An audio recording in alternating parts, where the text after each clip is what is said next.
김민석 스폰서, 강신성, 이재명과도 수상한 관계.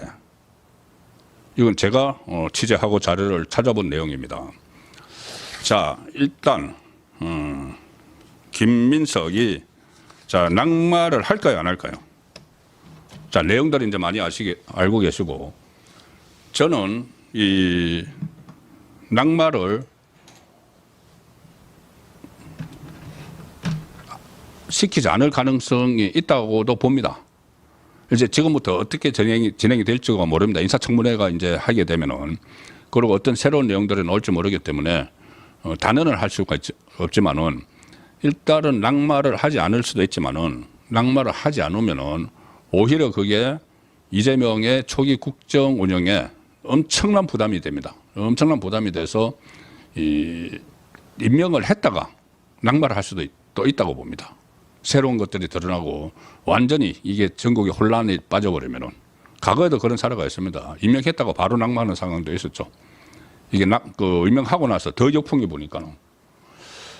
자, 국무총리는 장관들하고 달리 투표를 합니다.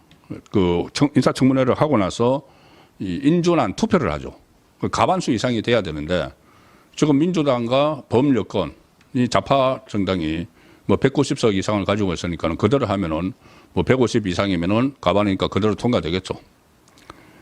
그리고 아무리 인사청문회 같은 것이 무기명 투표라고 해도 그렇게 표신하게 반대는 하지 않겠죠. 그런데 그 전에 투표에 들어가기 전에 이재명이 낙마를 시킬 수도 있습니다.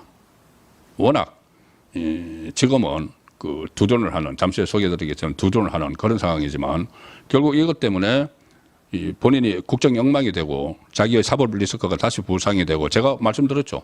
지지율 떨어지면은 재판부가 재판 속개할 겁니다. 자, 이 상황에서 지금 청문회 앞두고 이게 완전히 김민석이 야당의 자료 제출 요구가 94건이 있었는데, 이 중에서 딱 두 건만 답변했다.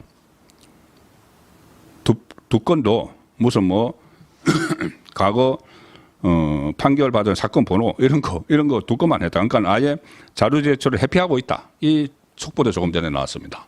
아예 자료를 안 내고 있다. 이것은 그 인사 검증을 하려면은 일단 기본적인 자료를 검토를 하고 나서 그것을 기초로 이렇게 따지는 건데, 자료 제출을 아예 안 한다. 그래서 인사청문회를 무력화하고 있다. 무력화를 시도를 하고 있다. 자, 이런 지금 비판이 나오고 있는데, 일단 국민의힘은 여러 가지 이제 김민석의 의혹들은 많이 아시겠죠. 그런데 10대 결격 사유 이렇게 딱 찍어서 정리를 했습니다. 10대 결격 사유가 있다. 이 중에 이제 복잡하니까 다른 건 다 놔두고 강신성 씨에 좀 주목을 하시면 됩니다. 제가 그 설명을 드릴 겁니다. 강신성 씨. 그동안 강모 씨라는 이름으로 계속 나왔죠. 강신성. 이게 이 금전거래 의혹이 있고, 또 뭐 아들 홍콩대학교 입학 관련 논란이 있고, 인턴한 거. 그리고 아들의 고교 대학 학비 출처가 있고, 이 김민석 칭화대 석사학위 관련 논란. 여러 가지가 있는데, 특히 강신성, 그동안 강모 씨라고 했던 이 강신성 씨가 정체가 보면은 좀 놀라운 인물입니다. 그리고 이재명과의 연관성도 보입니다. 강신성 씨가 지금 처음에 2008년에 김민석이 그때 정치자금법 위반으로 유죄 판결을 받았죠. 유죄 판결을 받았을 때 그때 3명에게서 돈을 받았는데, 이 강신성 씨가 그 중에 한 명입니다. 그래서 그때 유죄 판결을 받은 이유가 돈을 채무 형식으로 빌렸는데, 결국은 그것이 채무를 빙자한 불법 정치 자금이었다는 것이죠.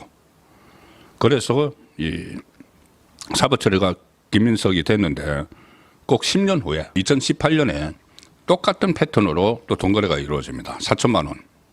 4천만 원을 주고 그것이 5년 후에 갚기로 했는데, 5년 후가 2023년이죠. 그것이 2년이 지났는데도 이 독촉을 안 합니다.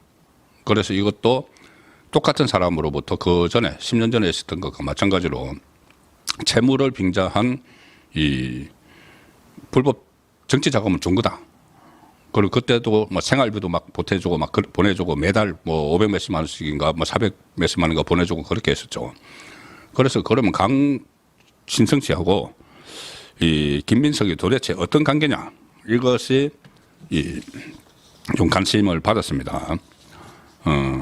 일단 여러 이제 일반 보도가 되는 것을 보면은 강신성 씨가 불법 정치 자금을 제공한 혐의를 받고 있는데 바로 지난해까지 2024년까지 김민석의 국회의원 후원회장을 맡았다.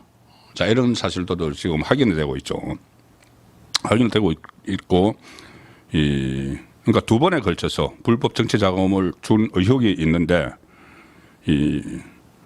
지금 강신성 씨는 어떤 단순한 스폰서가 아니다. 국민의힘도 그렇게 보고 있습니다. 지난번 2014년에 이 김한길 대표가 이 민주당 당명을 새정치민주연합으로 바꿔버리면서 그때 민주당 당명을 유지해야 한다고 해서 그때 김민석 후보자하고 강민석 씨가 강신성 씨가 따로 나와서 당을 차려가지고 둘이 같이 활동을 하기도 했습니다. 자, 그런데 여기에 대해서 이재명 대통령이 오늘, 그러니까 어제 비행기 타고 이 캐나다 가는 길에 그 기내에서 기자 간담회를 했습니다. 근데 그 기자 간담회 하는 자리에서 이재명 대통령이 이 문제에 질문이 나오니까는 뭐라고 했냐면은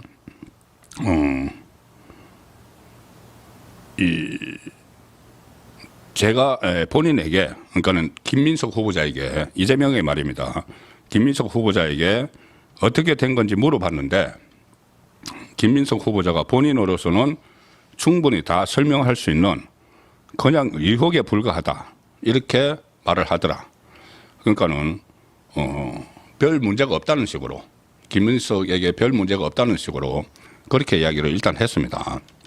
그래서 이 김민석의 말만 듣고 뭐 이렇게 한 것인지 다른 검증을 한 건지는 뭐 확인이 되지 않지만은 일단 여기서 이제 그냥 넘어가려고 하죠. 그런데 이 상황에서 이 강신성 씨가 어떤 인물이냐 하면은 57년생 전북 완주 출신인데 저 현직이 대한체육회 부회장입니다. 대한체육회 부회장이고 대한봅슬레이 스켈레톤 경기연맹의 명예회장이고, 그러니까 체육인이죠. 그리고 보면은 상당히 김민석의 후원자 역할을 계속 해왔죠. 그런데 재력이 있을 텐데 이 사업체를 가지고 있습니다. 신성 ENT, 여기 창업주고 대표인데 이 신성 ENT는 이 골재 채취를 하거나 하는 산업 폐기물 재생 처리 업체죠. 뭐 제가 꼭 이 업체가 그렇다는 것이 아니고 보통 이제 뭐 산업 폐기물을 폐기하거나 어떤 뭐 골재 채취를 하거나 이러면은 과거 사례를 보면은 이 업체가 그렇다는 말씀은 아니고 이 정치권과 상당히 유착된 경우가 많았었죠. 그런데 이 강신성 씨는 본인이 정치인입니다. 본인은 정치인입니다. 조금 전에 제가 그 민주당 당명을 유지하기 위해서 뭐 김민석과 같이 창당을 했다는 말씀도 드렸는데, 자, 2017년에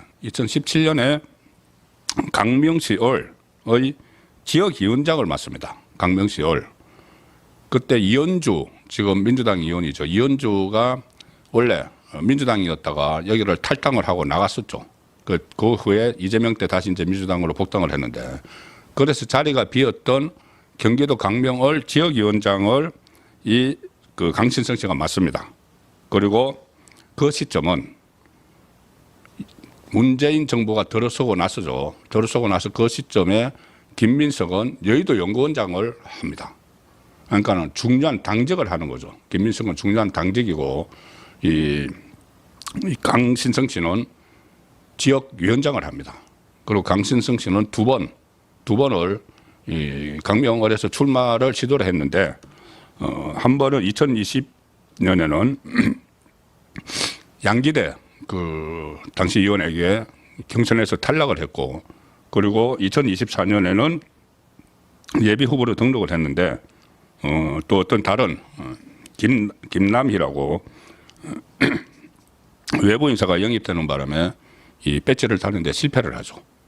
자, 그런데 이 강신성 씨가 일단 그 이재명과의 그 연관도 그러니까 관계도 상당히 좀 깊은 것 같습니다.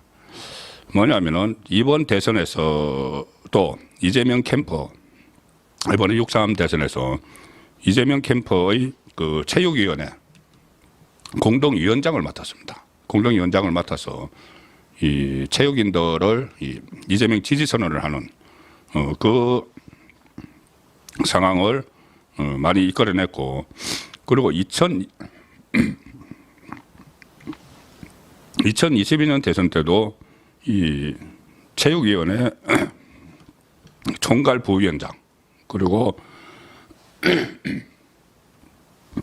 직능부본부장 이런 직책을 맡았습니다.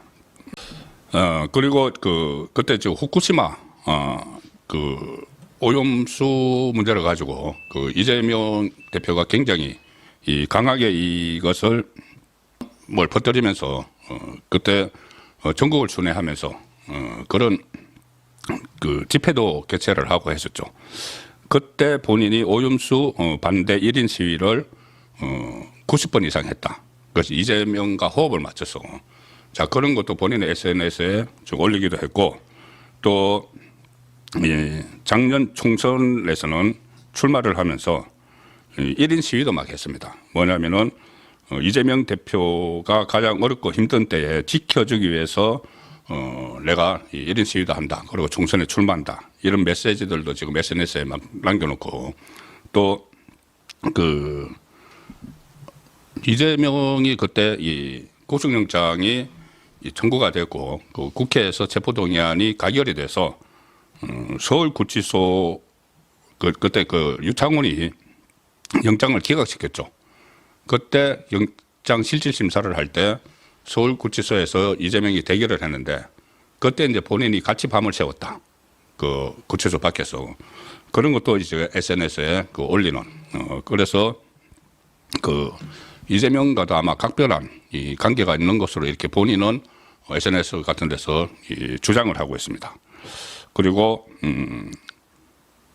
그 작년 총선을 앞두고 출판 기념회를 했는데 거기에 당시 당 대표이던 이재명이 이 축전을 보낸 그 기록도 있습니다.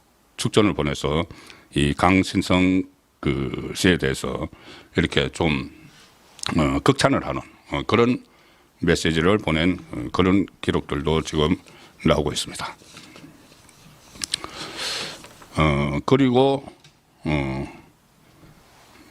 김민석 후보자의 이 여러 가지 의혹 중에는 그것도 있었죠. 아들이 동아리 고등학교 3학년짜리 아들이 동아리에서 만든 표절 예방 이거를 그 보고서 같은 것을 이 국회에서 발의를 했다. 국회에서 발의를 해서 그게 나중에 이 대입하는 과정에서 그걸 썼는지 안 썼는지 그건 이제 확인이 안 되고 있고 김민석 후보는 쓰지 않았다고 하는데 그때 당시 대표 발의자가 있었죠. 민주당 국회의원이 대표 발의를 하고 오히려 아버지인 김민석은 이 공동 발의자로 참여를 했다. 자, 이런 게 있는데 그 대표 발의를 한 인물이 이 강덕구 민주당 의원이었습니다. 강덕구 민주당 의원이 본인이 대표 발의를 했다고 본인이 스스로 오늘 밝혔습니다. 그리고 그게 이제 뭐가 잘못이냐 이런 식으로 했는데 아시다시피 강덕구 의원도 이재명의 핵심 측근이죠.